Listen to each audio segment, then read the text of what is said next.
Hi all, welcome back to my channel. இன்றைக்கி நம்ம sequence வச்சு தான் ஒரு ஃப்ளவர் பார்க்க போகிறோம். நான் அடியிலேருந்து ஊசியை மேலே எடுத்துக்கிறேன்.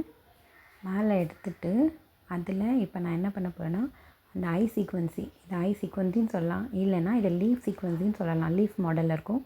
அந்த லீஃப் சீக்வன்சியை 2 ஹோல் கொடுத்துருப்பாங்க, மேலே கீழேன்னு. ஒரு ஹோலில் குத்திட்டு அதுக்கப்புறம் அதில் கட்டான பிடியும் நான் ஃபிக்ஸ் பண்ணி இன்னொரு ஹோலில் கீழே ஊசியை குத்தி நான் கீழே எடுத்துக்கிறேன். ஸோ இதே மாதிரி தான் நான் இப்போ அடுத்த பெட்டல்ஸும் மேக் பண்ண போகிறேன். இதே மாதிரி மேலே ஒரு லேயர் ஃபினிஷ் பண்ணிக்கலாம். அதுக்கு நான் மார்க் பண்ணிவிட்டு இப்போ நீடியில் கீழேருந்து மேலே எடுத்துக்கிறேன். அதுலேயும் என்ன பண்ணுறேன், ஐ சீக்வன்ஸில் ஒரு ஹோலில் போட்டுட்டு கட்டான பீடியும் அது கூடவே நான் போட்டுடுறேன். போட்டுட்டு இப்போ அந்த நீடியில் எடுத்து இன்னொரு பக்கம் இருக்கிற ஹோல் வழியாக கீழே விட்டு எடுத்துக்கிறேன்.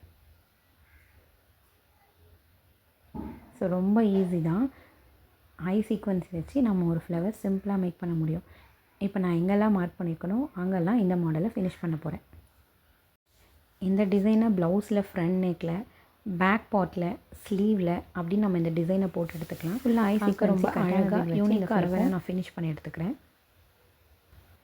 ஸோ இப்போ நான் ஃபுல்லாக முடிச்சிட்டேன். முடித்ததுக்கப்புறம் என்கிட்ட இருக்கிற டியூபிட், ஆஃப் டியூபிட் எடுத்து நான் இப்போ ஒரு ஹேங்கிங் மேக் பண்ண போகிறேன். ஃபஸ்ட்டுக்கு நான் 3 டியூபிட் யூஸ் பண்ணிவிட்டு ஒரு ஆன்டிக் பீட் வச்சுட்டு நான் அந்த ஹேங்கிங்கை மேக் பண்ணியிருக்கேன்.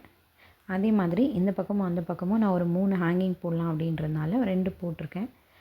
அந்த பக்கமும் 2 போட்டு நான் இந்த ஹேங்கிங்கை கம்ப்ளீட் பண்ணி இந்த ஃப்ளவரையும் ஃபினிஷ் பண்ணியிருக்கேன். ஃப்ளவரோட ஃபைனல் லுக் இது தான்.